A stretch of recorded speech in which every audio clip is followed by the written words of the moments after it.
السلام علیکم ناظرین، آج کی ویڈیو میں ہم آپ کو بتائیں گے کہ حضرت امام حسین علیہ السلام نے جس شیر کو پالا تھا وہ شیر ابو الحارث کہاں سے آیا تھا، اور بچپن میں آزاد کیا ہوا وہ شیر کس طرح سے 10 محرم کربلا میں امام علیہ السلام کی شہادت کے بعد پہنچا، اور اس کے بعد فوج یزید کے ساتھ اس نے کیا کیا کیا۔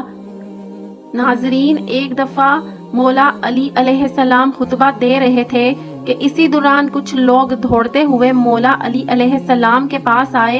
امام علی علیہ السلام نے پوچھا تو انہوں نے کہا کہ مولا، ایک شیر آپ کی طرف آ رہا ہے۔ مولا علیہ السلام نے فرمایا کہ بیٹھ جاؤ، یہ شیر کسی کو کچھ نہیں کہے گا۔ ناظرین، یہ بات ابھی ختم نہیں ہوئی تھی کہ ایک بہت بڑے شیر نے امام علی علیہ السلام کے قدموں میں سر رکھ کر سلامی دی۔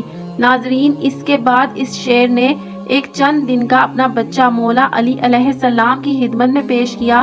شیر نے اپنی زبان میں مولا علیہ السلام سے کہا کہ مولا، میں اس بچے کا باپ نہیں، اس کی ماں ہوں، اس بچے کا باپ مر چکا ہے۔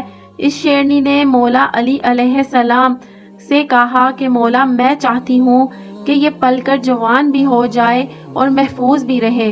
ناظرین، مولا علیہ السلام نے فرمایا کہ مطمئن ہو جاؤ، یہ مجھ علی کا وعدہ ہے کہ اسے یتیمی کا احساس نہیں ہوگا۔ میں یہ بچہ اس سے دوں گا جو یتیموں کی پرورش کر سکتا ہو۔ اس شیرنی نے کہا کہ مولا، وہ کون ہے جو حیوانوں کو بھی یتیمی کا احساس نہیں ہونے دیتا؟ مولا علی علیہ السلام نے فرمایا کہ میرا ایک بیٹا ہے جس کا نام حسین ہے، یتیموں کی اس سے زیادہ پرورش کرنا کوئی نہیں جانتا۔ مولا علی علیہ السلام نے فرمایا کہ اے حسین، اس شیر کے بچے کو تم لے جاؤ۔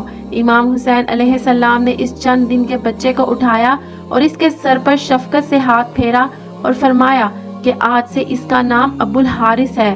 ابو الحارث کی بچپن سے ہی امام حسین علیہ السلام سے دوستی ہو گئی، وہ ہر جگہ پر امام حسین علیہ السلام کے ساتھ رہتا تھا۔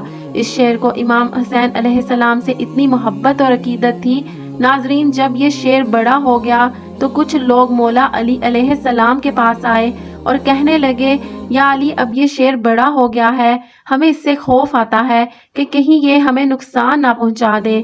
مولا علی علیہ السلام گھر تشریف لائے اور امام حسین علیہ السلام سے کہنے لگے، بیٹا، میں نہیں کہہ رہا، لیکن عرب کے لوگ کہہ رہے ہیں کہ ابو الحارث جوان ہو چکا ہے، اب اس سے ہمیں خطرہ ہے، بیٹا ابو الحارث کو آزاد کر دو۔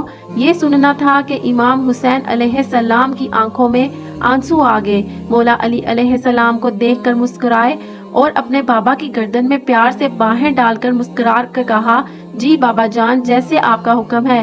لیکن اس کے ساتھ ہی امام حسین علیہ السلام کے اتنے بڑے بڑے آنسو رخساروں پر آ گئے۔ امام حسین نے فرمایا کہ بابا جان، آج کا دن نکال لیں، کل ابو حارث آپ کو نظر نہیں آئے گا۔ امام نے فرمایا کہ بیٹا حسین، آج کے دن کیا کرو گے؟ امام حسین علیہ السلام روئے اور فرمایا، بابا جان دیکھیں، باہر شام ہو گئی ہے اور یہ وقت کسی کو گھر سے باہر نکالنے کا نہیں۔ مولا علی علیہ السلام نے امام حسین کو سینے سے لگایا۔ جب مولا تہجد کے وقت شیر کو خوراک دینے کے لیے گئے تو ابو الحارث نے کہا کہ مولا، آج اتنی جلدی؟ احسان مولا نے ساری بات ابو الحارث کو بتائی۔ ابو الحارث نے کہا، ٹھیک ہے مولا، میں جاتا ہوں، لیکن ایک شرط ہے کہ ایک دفعہ ملاقات ضرور ہو۔ ناظرین، روایات کے اندر ہے کہ امام حسین علیہ السلام نے فرمایا کہ ایک تاریخ یاد رکھنا، 10 محرم 61 ہجری میدان کربلا کے ٹیلے کے پاس سے تمہیں ایک آواز آئے گی، بس اس آواز پر چلے آنا، مجھ سے ملاقات ہو جائے گی۔ ابو الحارث نے کہا، مولا، آواز کون دے گا؟ آپ نے فرمایا نہیں۔ ابو الحارث نے کہا، آپ کے بھائی عباس؟ آپ نے فرمایا نہیں۔ تو پھر امام حسین علیہ السلام روئے اور فرمایا، میری 4 سال کی بیٹی سکینہ تمہیں آواز دے گی، یا پھر ہماری اماں فضا تمہیں آواز دیں گی؟ ناظرین، آج بھی کربلا مولا میں وہ مقام موجود ہے جہاں کھڑے ہو کر بی بی فضا نے ابو الحارث شیخ کو آواز دی تھی۔ امام حسین علیہ السلام نے جب ابو الحارث کو آزاد کیا تو انہوں نے فرمایا کہ اے ابو الحارث، تم ملک عراق میں چلے جاؤ، وہاں پر نینوا کا ایک جنگل ہے، اس جنگل کا بادشاہ شیر مر چکا ہے، تم وہاں چلے جاؤ اور وہاں پر جا کر بادشاہی کرو۔ ناظرین، یوں امام حسین علیہ السلام کا حکم مان کر ابو الحارث مدینے سے چلا گیا۔ ناظرین، وہ عاشور کی شام تھی کہ جب امام حسین علیہ السلام شہید ہوئے تو امام کی شہادت کے بعد شور و گل برپا ہوا۔ عمر ابن سعید لائن کا حکم تھا امام حسین علیہ السلام کی لاش پر گھوڑے دوڑا دیے جائیں اور لاش مبارک کو پامال کر دیا جائے۔ یہ بات سن کر اہل حرم میں موجود قیامت برپا ہوگی۔